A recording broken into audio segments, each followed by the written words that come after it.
Hi, welcome back to Future Fast. And once again, we have Elin Bergman with us. And before I just get started asking her for her perspective on future, I hope you're enjoying Future Fast as much as we are in bringing this to you.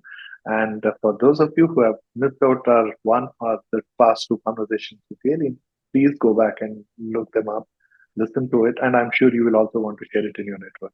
And if you're not subscribed to Future Fast yet, do it right now. Elin, once again, thank you so much for being part of Future Fast. And jumping right in, what's your perspective on future? Well, that's a big subject, but I'm one of those really technology nerds that really loves to read about the future and what's coming around the corner.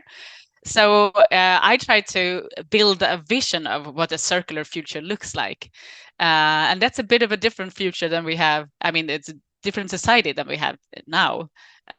So my predictions for the future is that we will have society and cities and everything more mimicking natural ecosystems than we have today, which means like if we build a building, it will be built with the circular secondhand materials already, probably with wood much more than we do today. And all the buildings will have their own ecosystems. So they will generate their own energy. They will have their own water and nutrient flows within them. So, which means basically that we separate the sewage pipe from not now we kind of mix up detergents and all these chemicals together with pee and poo and fantastic fresh water. We should separate all of that so we can recycle it back again and use it again.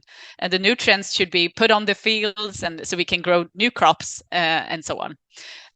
So we will generate our own electricity. We will also kind of make sure that we can charge our own cars and make sure we have our own battery system, so we can make sure we regulate the energy when we need it and make sure we save it when we're not needing it and so on. So we can pump back energy into the system, the grid, when we need it. It's also about building much more flexibility, because if we build buildings today, it's either office buildings or it's apartments or just houses, regular houses. But the problem is that we know that society will change. Sometimes you need to build a road. And if you're going to build a road, you have to tear a lot of houses down, and they're not made to be moved. So you basically just destroy the resources. But if we build something more modular, that so we can move houses and infrastructure much easier, then we don't have to destroy the resources. So flexibility is also very important. I think we should make sure we not only build the buildings in a modular way that can be moved and flexible, but also roads and bridges and everything else. We can do it in a kind of Lego way if we wanted to do it. It's more expensive in the beginning, but it saves a lot of money because you don't have to destroy the resources. It can be used over and over again. But it's also about flexibility within the houses. So if you make an apartment building today, for instance, you should be able to move the walls easily. So if you start out as a big family and you need to have big space, now you need to move apartments if you need to, you don't have to have that big when the kids move out. You can just make sure you make the apartment smaller and give the rooms to the next door neighbor instead. There are ways to do this. We just haven't done it before. And like I said, it's more expensive in the beginning, but it's cheaper in the end. And it's the same for office buildings. Right now, when we build office buildings, it's now we know we don't need so much offices after COVID. So what we do now is to start tearing them down because they're not made to become apartments, because they don't have, the sewage pipes they need to make kitchens and bathrooms and so on. If we made them flexible, we could have turned it into whatever we want to, or we could even move them. So that's a thing we should really think about for the future. Make sure we built in flexibility and make everything as close to natural ecosystems as well. I think also we will grow a lot of foods, more food than we do nearby than we did before. probably be able to grow food underneath the solar panels on your rooftop, for instance. You can even grow food vertically on the surface of the buildings. And that's good for biodiversity and air quality in the cities as well. And when it comes to transport, you probably have less personal cars, but will be autonomous cars just driving around, picking you up whenever you want to. It will be very easy to go out and have a drink and just have a car to drive you back if you want to. But also, I think we will have much more public transportation in a more flexible way too. I mean, now we have built a lot of infrastructure when it comes to transport on rails, but that's not very flexible. I think we will have less rails and make sure we have electrical buses and yeah, that could be moved around much easier, and that makes also less noise, which is good. So there are many ways of making this a future society, and I think technology will take a big part of this. Sometimes when you talk about what the future will be, it's either super high tech or it's super low tech. I think we will have a combination, and hopefully in harmony with each other. That would be what I think would be best. Wow. Okay. Well, I basically wanted your prediction to the end and your perspective to the start, but you started with the prediction, right? So maybe we'll go just backward. But one thing which always kind of gets me thinking is that yeah, as much as we think wood-based things are sustainable, but funnily in India, nearly 70% of the wood that we consume comes from outside of India. So what is sustainable becomes unsustainable because of the transportation it demands from being taken out of somewhere else and be brought in here. So that is where I think perhaps we have to depend a little more on science and technology to have more materials made, from the factory, because we need to create more materials, perhaps, using our physics and chemistry rather than tapping into the nature, because otherwise we can demand for us to be shipping. In fact, India consumes a lot of wood coming out of Africa. In fact, till recently, it used to be from Burma or Myanmar. So yeah, I think one thing that we should talk about more is like what we need to do right now, because we have this climate emergency that I talked about before, is how can we lock as much carbon into the houses and infrastructure we make as possible. So we've been using cement and concrete, and that's just adds a lot of carbon emissions into the atmosphere instead of binding it. So there's new technology about taking garbage from waste dumps and making it into building blocks for houses. So that locks in the carbon in the plastic and everything that just comes. It's making methane leak out from the garbage dumps. So we can use the garbage dumps as a resource instead. That would be really good. But also we need to talk about maybe we should make everything so much more efficient that we make. In Sweden, for instance, I think it's maybe different in other places in the world, but we have a lot of houses that are just standing empty. First of all, we have our apartments, and then we have our country houses. We have office buildings, and they're standing empty half of the time. So we are living in our apartments, and then we go to we make that apartment empty when we go to work or school, whatever we go, half of the time. And then we go to an office, and when we leave the office, that will stand empty half of the time. It's so inefficient. So we should just stop making as many offices as possible, because it's just not resource efficient, and make sure we are using it. Now in Sweden, we have this building boom. We're building new houses everywhere. But I mean, why are we doing that if 50% of the houses are just standing empty half of the day? And it's not efficient. Well, so why is such a boom happening? Is your population increased suddenly or so? No, but we had before a lot of people moving into the big cities. Now after COVID, that's not the case anymore. People are actually moving out of the cities because they know they can work remotely. So I question that too, but businesses do what businesses have planned. So if they planned building these houses 10 years ago, now they're building it even though they're not so necessary. and also we have this financial crisis going on, so nobody wants to buy anything new anyway. So now that's just in the magazines and the newspapers there's a bit of a crisis going on. They're pausing everything. And I mean, honestly, also in the big cities, there's a lot of investments going on. When you buy apartments in really nice areas, it's even from abroad, and they're not even used. It's just bought as an investment. Nobody's living there. That should be also regulated. I mean, why should foreign investors come in and buy apartments in Sweden or other places in the world and raise the prices so the people living there can't live there, and they're just standing empty? So there's a lot of things going on. It's the same with Airbnb. I mean, it's good and circular in some ways, but it's horrible in other ways. I mean, in many places around the Mediterranean, most of the apartments are just used as hotels, basically, when they should be used for the people living in the areas. So, I mean, there's many things broken in the system. I don't think nobody would mind if you rent out your apartment that you're living in when you're on vacation. But having it as a business and like an alternative hotel business is not what it's supposed to be about. True. Yeah, it's I don't know, it's interesting time.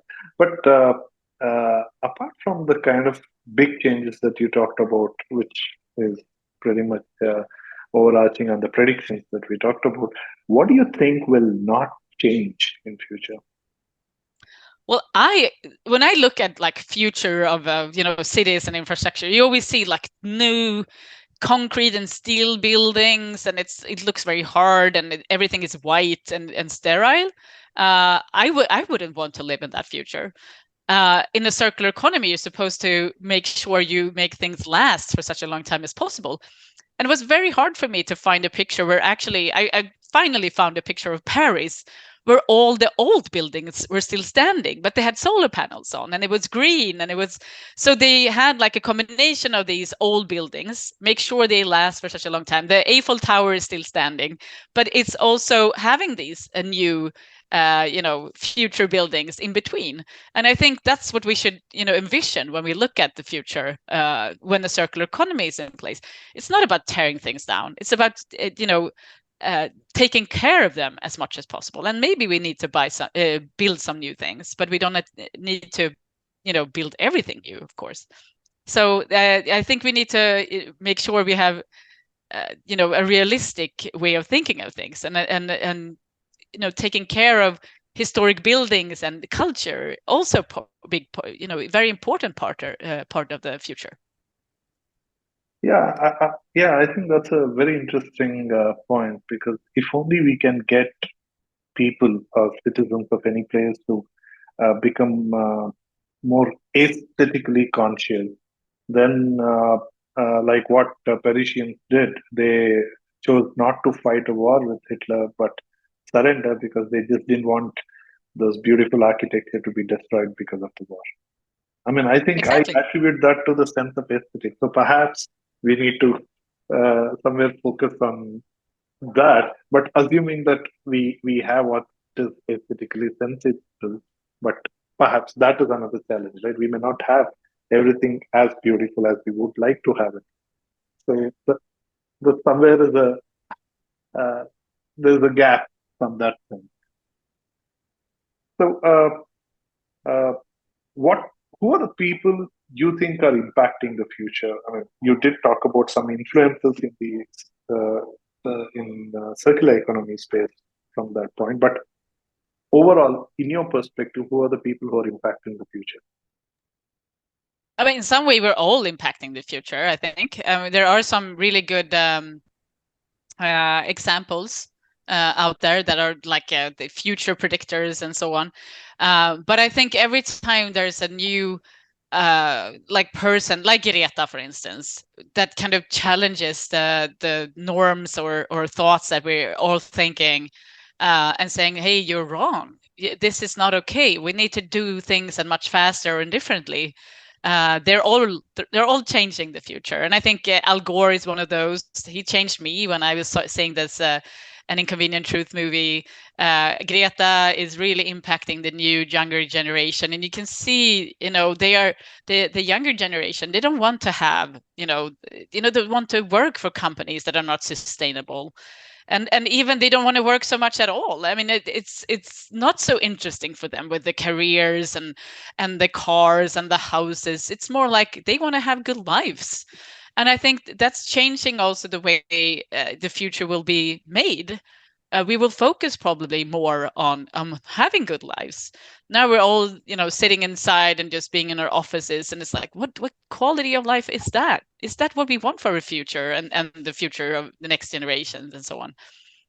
Because we know that that we've been doing now that almost for 100 years, it's not sustainable. It doesn't make anybody happy. So how can we focus more on what makes us happy and live longer and happier lives and have better, more fulfilling lives as well?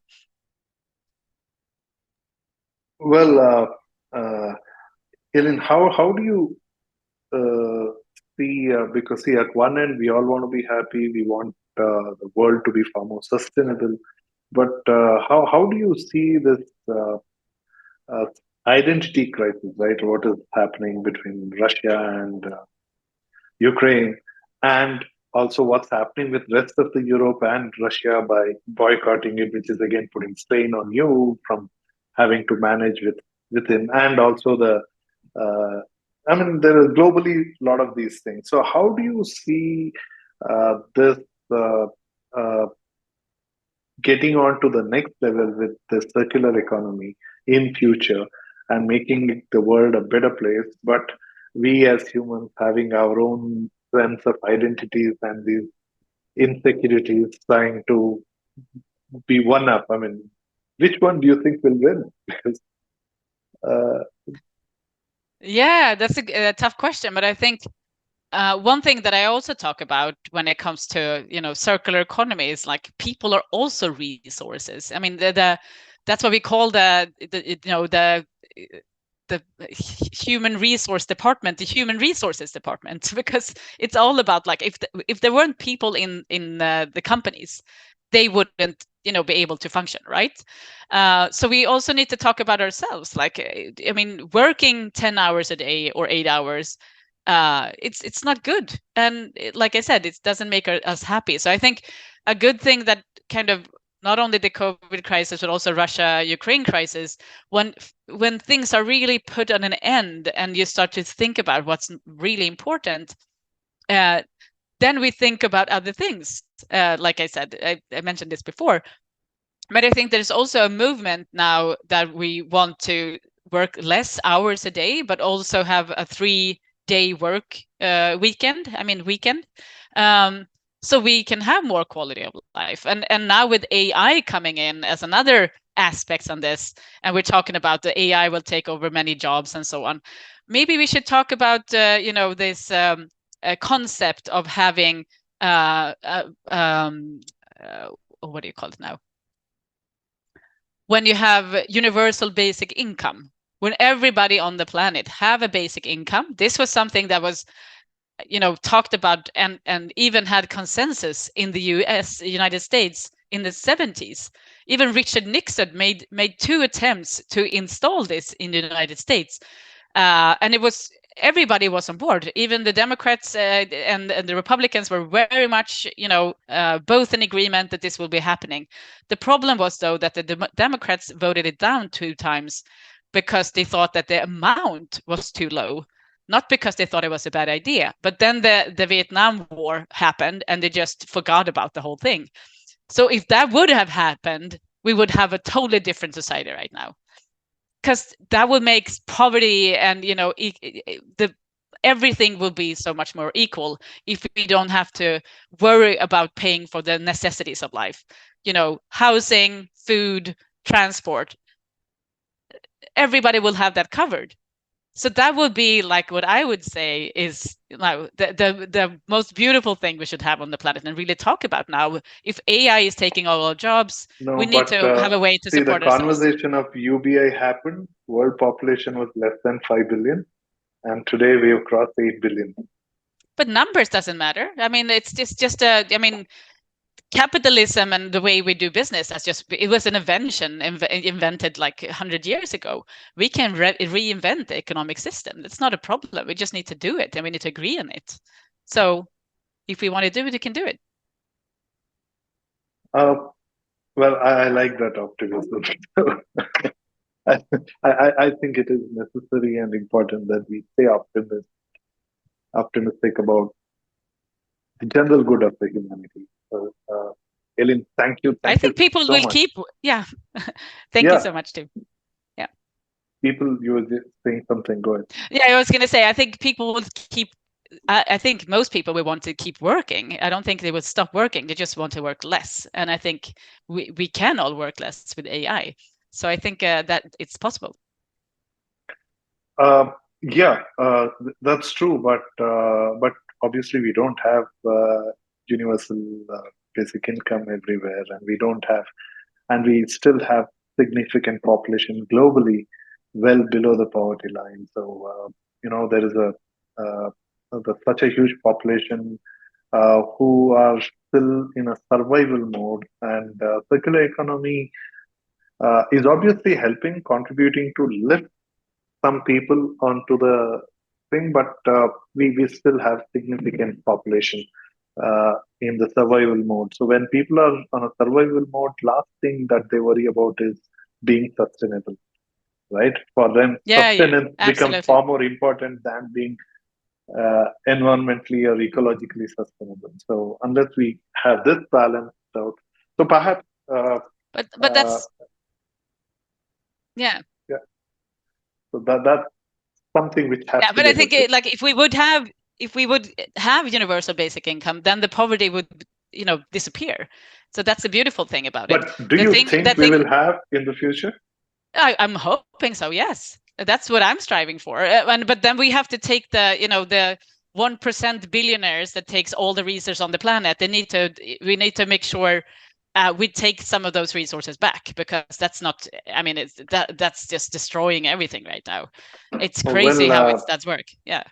Well, in my conversation with Thomas Ray, that famous futurist, I was asking him, so what is a decent time frame from a point of making a prediction for the future? And he said at least 10 years from a point of being able to visualize it and also be able to live through to see it. So when you say we will have universal basic income, or at least you wish to have it, so do you think it is possible in the next 10 years from that point of view? Not in the next 10 years, but yes, in the next 30 years, absolutely. Okay, interesting milestone we are running into. In 30 years, we will run out of fuel, we'll run out of a lot of resources. And we, as of today, are not ready with a lot of technologies to sustain that. So, interesting time for sure. Well, yeah. Elin, thank you that so much for making time. Yeah. Sorry? Thank you so much. I think that will all of that you just mentioned will force us to do something differently. So I think that's the timing. That's why I think the timing is right.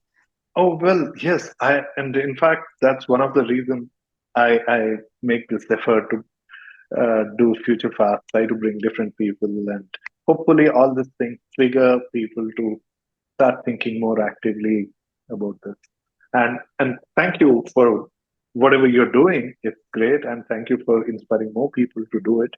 And for the audience and listeners, please do follow Elin. And why, you know it because you heard us till now. And for those of you who have missed the other two, I'm sure you will want to go back and catch them as well. And we have all the links. You can follow Elin and her work, and also those reports that she mentioned are also mentioned here. And yeah, for those of you who have missed it in the previous conversation, she was talking about those reports, and those links are given below.